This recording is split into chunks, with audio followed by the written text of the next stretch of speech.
There are as many opera experiences possible as movie-going experiences possible. La Traviata is the exact same plot as Moulin Rouge, or more like the other way around.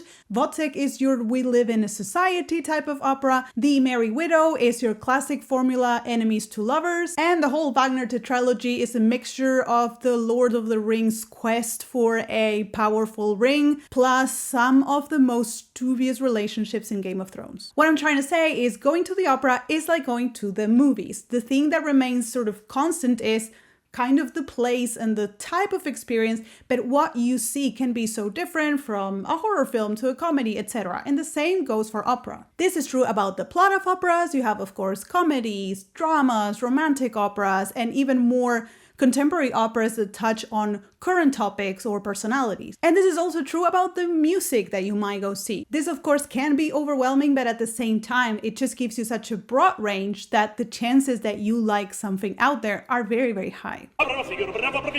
The stage directing and the stage design nowadays can be absolutely mind-blowing. You have the more sort of realistic stage designs type where you will have a full recreation of the outside of a cruise ship that suddenly moves and you go inside the cruise ship, or even a whole 360 degrees turning set that constantly moves to show you different sides of the story that's developing. But that is just one approach. You also have the more experimental stage directors like the company La Fura del Baus, who is always making very sort of edgy and interesting looking pieces, or you have someone like Bob Wilson who uses light, shades, and shadows to create the whole environment of their piece. And of course, you have absolutely everything in between the spectrum and all the amazing costume design that comes with all this amazing stage design. And unlike, say, musicals, and this is not a rag on musicals, I really love musicals, but musicals tend to keep the same stage design and costumes and general direction even when they move through countries. When you go see La Bohème in a different opera house, you will always see a very different La Bohème, from completely traditional to modern to in space.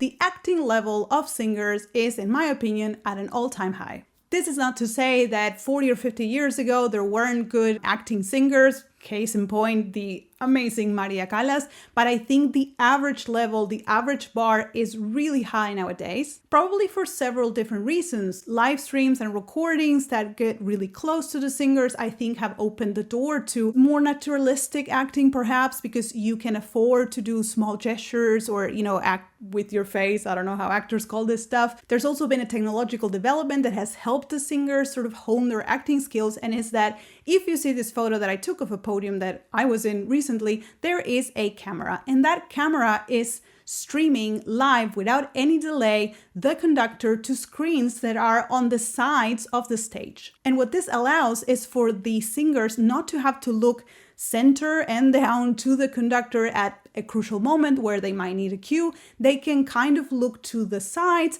and this allows for more naturalistic acting, but also if they're singing a love declaration to someone, they can actually look at their partner and perhaps have the screen with the conductor at the back that they can be watching or on the corner of their eye. And so this kind of means that they have a lot more freedom, and the things that I have seen singers do is insane. They sing laying down, they sing while being hoisted down, floating from the sky, they sing while being moved by other people. So if you have this stereotypical idea of an opera singer being a person standing in the front of the stage with their arms like this and not moving, that is definitely not what you will find in an opera theater today. The opera theaters are pretty cool places, especially if you're at all interested in like architecture or even interior design. Some of these places are just really amazing. You have the more traditional ones, which have a really amazing aura. If you like period movies or even the Bridgerton aesthetic, these places are for you. I know sometimes this place is being so kind of magnificent might feel like a deterrent, because maybe you don't feel like you can just show up with your work clothes or, in a very casual look. But nowadays, audiences are quite varied. You will see people that, dress up nice to go to the opera, and you will see people like me that just show up in a very casual outfit, most times with sneakers.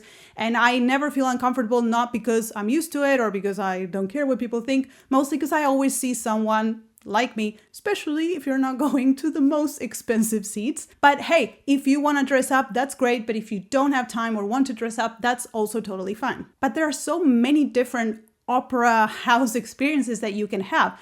This place is an opera house with which I actually collaborate with. So if you want to see me talking about opera in Spanish, go to their YouTube channel. But going in to see the opera and catching a look of the architecture, how that place was built, how it looks inside, that's already half of the experience. And you also have your open air theater experiences where you can just sit in a beautiful summer night and watch an opera. You can watch an opera that's on a lake. You can watch an opera that is on an Italian Colosseum, or opera companies that do operas in different parks.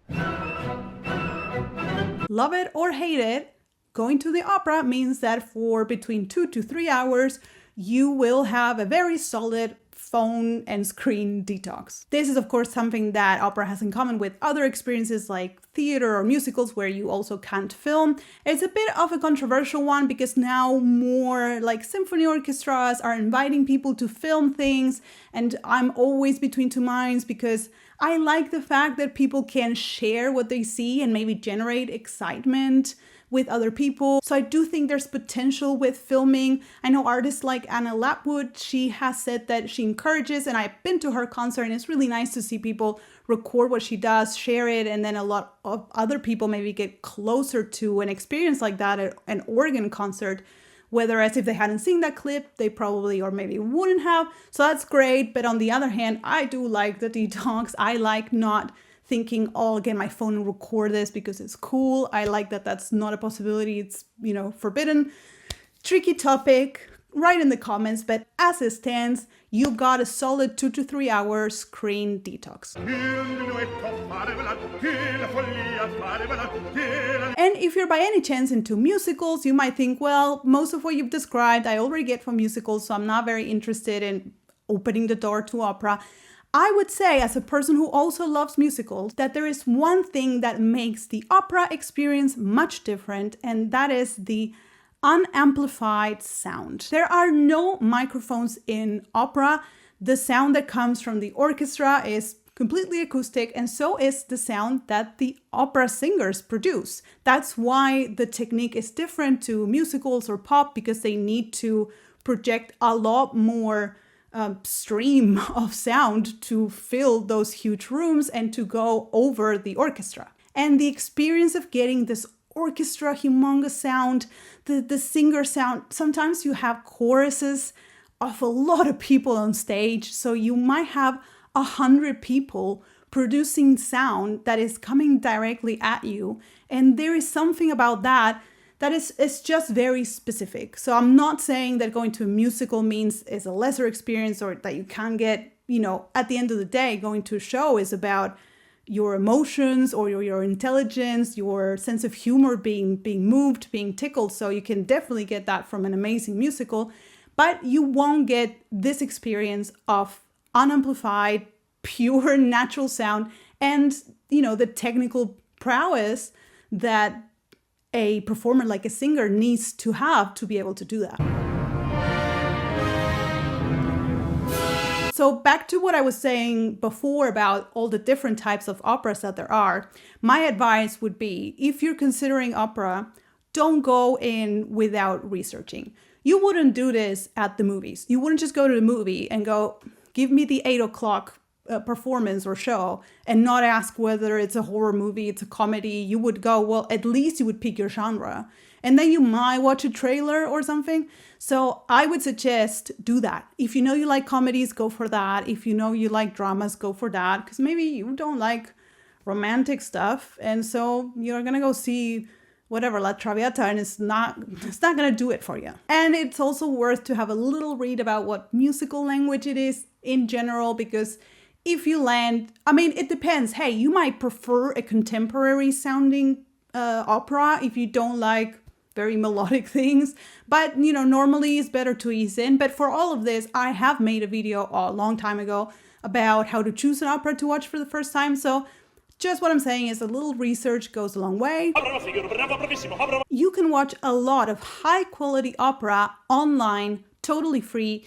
either at different portals or websites that offer it, or at the YouTube channels of a lot of the opera houses. Of course, watching an opera online completely negates half of the points I made about why opera is so cool or so interesting. You obviously don't have the live sound, the stage design is not going to feel so impressive when it's not in front of you. But I also know that for some people, making the decision to go to an opera house might feel kind of big. So if you are that person, then maybe just watch one online and, testing the waters and watching an opera at home can also be a way to knowing that your investment then in the opera house is something that you won't regret, because I realize that for a lot of people, the barrier might be economical, and that is completely understandable. Having said that, do check what is going on at your local opera house. You would be surprised of how many discounts there are, either for young people, students, sometimes rush tickets, like because they have some tickets left, or last minute tickets. And I have recently tried going to see Hadestown, a musical, and the tickets were so expensive that I chose to wait a little bit. So I think sometimes what I'm saying is, in the imaginary of what it can cost, the actual number might be quite different.